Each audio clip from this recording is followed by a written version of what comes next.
Merhabalar, mutfağıma hoş geldiniz. Bugün mutfağımda tam mevsimi olan iç bakladan, taze iç bakladan fava yapacağız. Burada 700 gram kadar iç bakla var.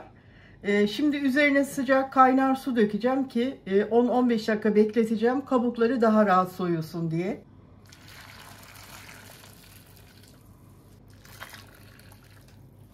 Evet, sıcak suyunu döktüm. Şimdi 10-15 dakika kadar bekleteceğim. Baklalarımızı suyunu süzüp geliyorum. Şöyle kabuklarını soyacağız. Önce şu siyah yerini alıyoruz.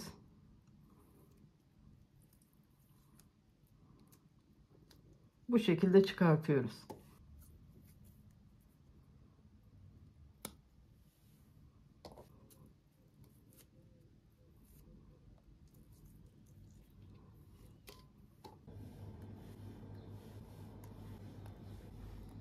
Baklalarımızı bir güzel temizledik. Şimdi favada kullanacağım bir adet kuru soğanım var. Onu doğrayacağım.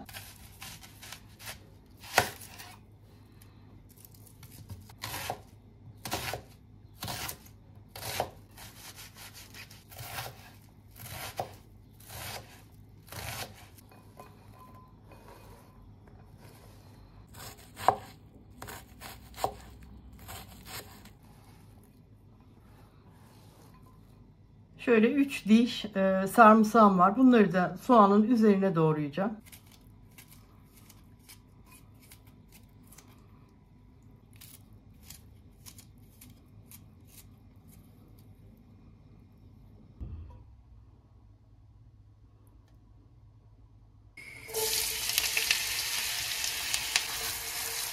Yarım su bardağı kadar zeytinyağı koydum. Tencereme ısıttım.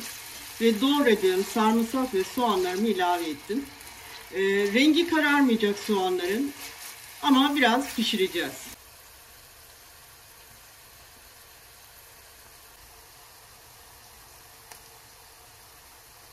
Soğanımızı şöyle bir 5-6 dakika kadar yağda soteledim. Yeterli bu kadar. Şimdi baklalarımı ilave ediyorum.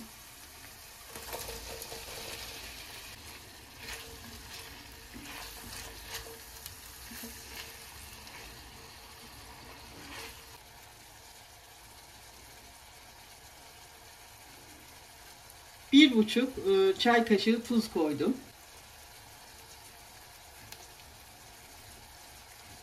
2 çay kaşığı da toz şeker ilave ettim.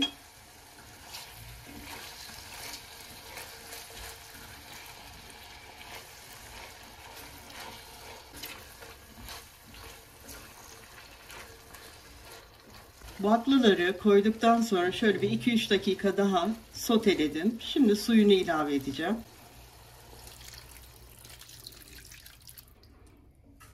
Suyunu çok koymayın arkadaşlar. Sonra baklaların nişastası yeterli gelmez. Çok sıvı bir fava olur. O yüzden temkinli gidelim. Şimdi tenceremizin kapağını kapatacağım. Kaynamaya başladıktan sonra kısık ateşte baklalar pişene kadar devam etsin.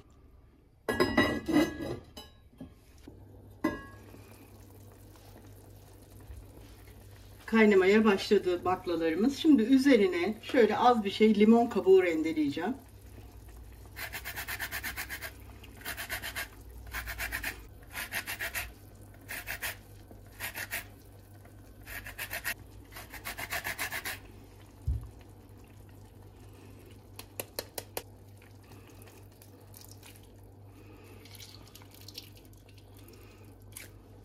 Rendelediğim limonun yarısını da suyunu aldım.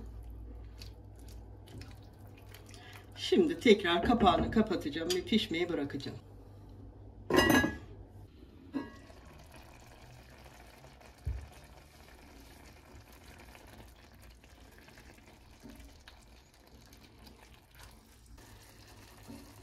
Baklalarımız çok güzel piştiler. Suyunu da hemen hemen çekti sayılır. Şimdi ben üzerine süslemesi için şöyle biraz alacağım.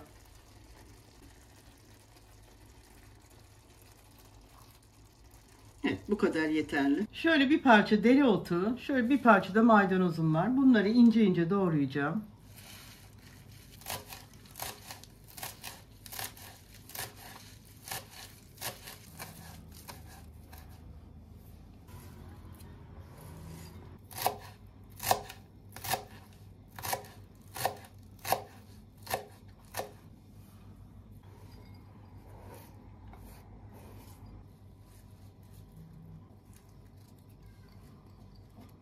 Tenceremi ocaktan aldım. Doğradığım yeşillikleri üzerine şöyle ekliyorum. Şimdi biraz ılımasını istiyorum. Şöyle biraz bekleyeceğiz.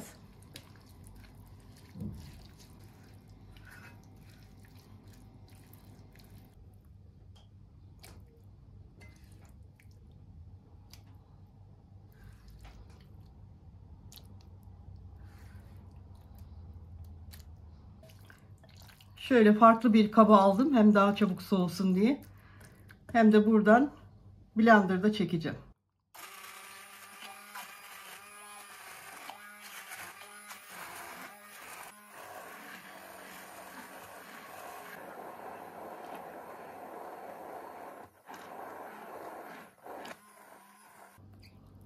Sizlere şöyle kıvamını gösteriyorum. Gayet güzel oldu. Yemyeşil. Şimdi ben bunu biraz daha dinlendireceğim arkadaşlar. Şöyle bakıyorum, hala ılık. Biraz daha dinlendirdikten sonra servis aşamasında buluşalım. Dolapta bir süre dinlendirdiğim favamı şimdi servis yapacağım. Tekrar şöyle bir karıştırayım. Evet.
Bugün taze iç bakladan çok güzel bir fava yaptık.